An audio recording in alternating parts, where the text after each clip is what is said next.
Hi everybody, it's Mrs. Opper here. Nice to see you all. Welcome to the end of the school year. This is going to be my last video for the year, and I've been practicing it.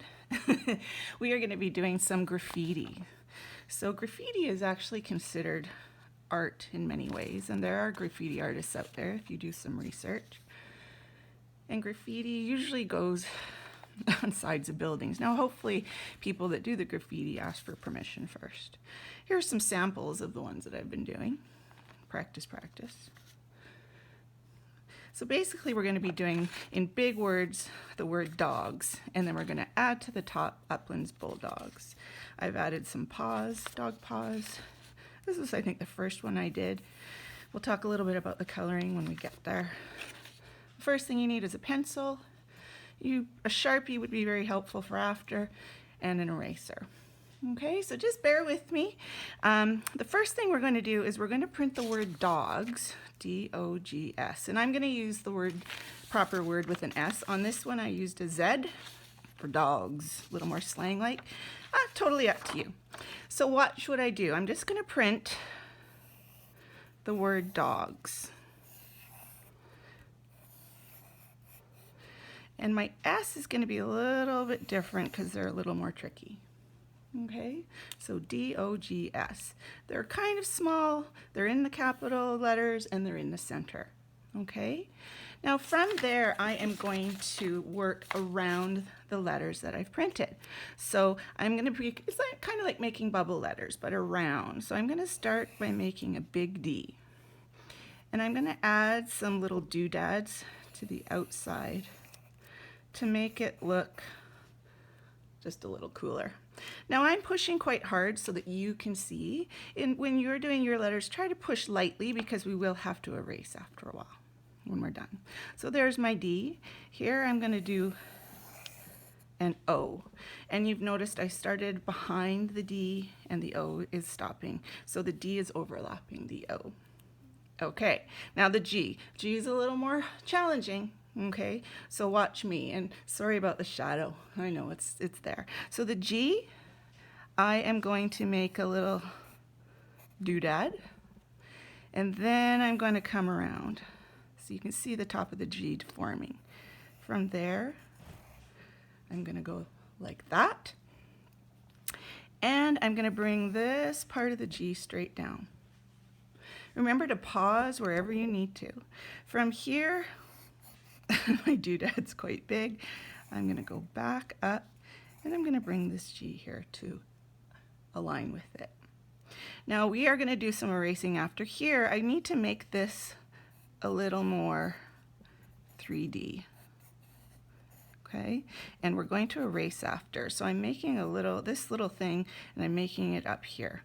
And afterwards we will erase, or even now I can show you. So if I'm erasing, I'm going to make it so that this doodad exists. That eraser doesn't work all that great. Separate from the rest. Now this is the challenging bits.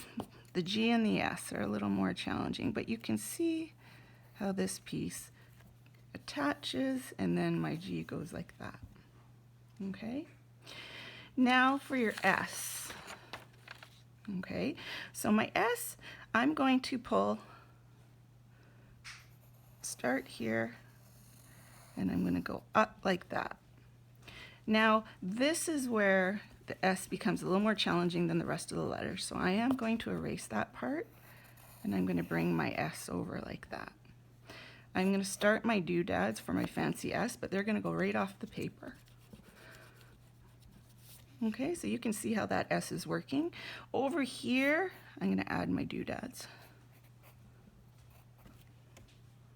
So you can see how the S works a little bit different than the D and the O. The D and the O are very straightforward. The G and the S get a little more complicated. So you can see D, O, G, S. And the S goes under the G. Okay? So from there, and remember, I practice this a lot. I took some to school yesterday of my practice sheets and I gave them to some of the kids in my class so they could color. So I did have to practice this a lot before I got it right. So your job is to practice, but also just stop the video whenever you think you need to. So now I'm going to go over my pencil lines with my Sharpie, so that these letters really jump out, because graffiti letters do jump out.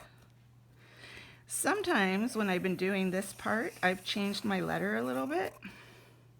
So example here, I want my O, I'm going to make it a little more rounded, just for fun, and then I'll just erase that pencil after, no problem. So here's my G. There's the doodad on the end to make it stand out. I'm stopping there.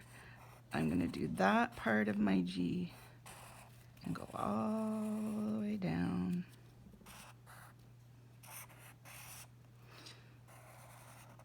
And then attach it there. My S, I'm going to start here, and it goes behind the G.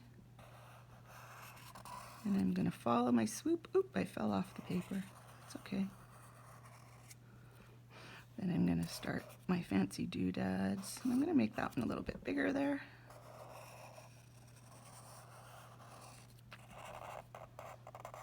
Oopsies. There we go. Dogs. We are the dogs. We are the Uplands Bulldogs. So from there, I'm going to erase the lines underneath that kind of, that I don't want to show anymore.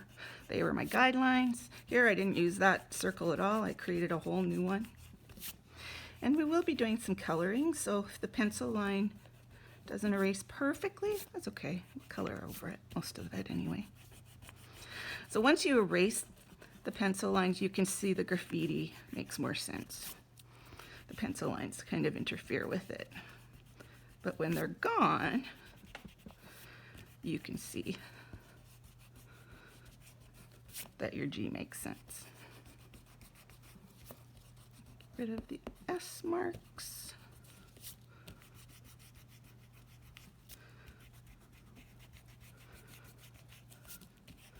Almost there. And again, start and stop wherever you need it. And you don't have to make D's, or you don't have to make fancy letters. So if you take a look at this one, I just did regular letters. This is one of the first ones I worked on. Okay. So from here, this is where I'm going to add some details. So I like the dog paw prints. 1 circle and 3 smaller circles. You see that? And then I did put the fingernails on because bulldogs are cool that way. Let's do this. We'll do a smaller one up top.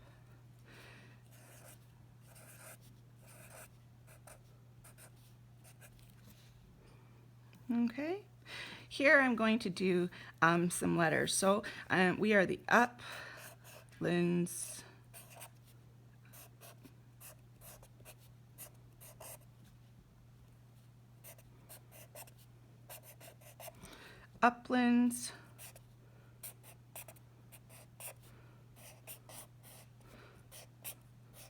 Bulldogs. And here I'm kind of making my letters angular. And instead of dots, I'm going to put these little slashes on the outside of each section, just to make my letters look a little more graffiti-like. Okay, so also from there, oops, I almost knocked over my camera, I gotta be careful.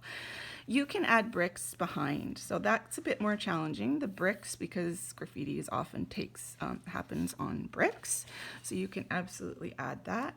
I also am going to add a little perimeter around my letters, just to kind of make it look fancy. And whenever I run into letters or my paws, I'll just pick up my pen and go around it. So I'm not going to cut through it. So you can see how it's starting to stand out. So from there, all you have to do is color, and I'll show you what we did with coloring here. So here we colored, or I colored, with warm colors. So warm colors are your oranges, reds, yellows, pinks. And I started with red. It's a bit hard to see. This became orange, and then the top is yellow. So nice warm colors. Then to make your warm colors pop, I did the outline. So that's the part I just drew here in a cool color, and I picked blue for that. Okay, I did go over my words with the warm colors, and I did color my paws. Here I added bricks. Okay, this one was my very first one, very similar, even though it looks quite a bit different. I use red, orange, yellow, all these warm colors, and then green behind it. Now this is a photo of one I did at school. I think I gave it away, so I wanted you to see that I used cool colors on my letters. So I used blue, purple, and green. And I did them on the paws, and then I used a warm color around the outside and on the inside to make it pop. I went over the letters with colors. So remember, everybody, we're all Uplands Bulldogs. Thank you so much for taking part in all of my art activities this year. I hope you enjoyed them. The last thing to do, of course, is to sign your art and put the year. Okay, so whoops, didn't quite fit on there. So I hope you enjoyed the art. I am going to miss you, and thank you for all the things you've done for me this year. All right, have a great summer, everybody. See you later, alligators.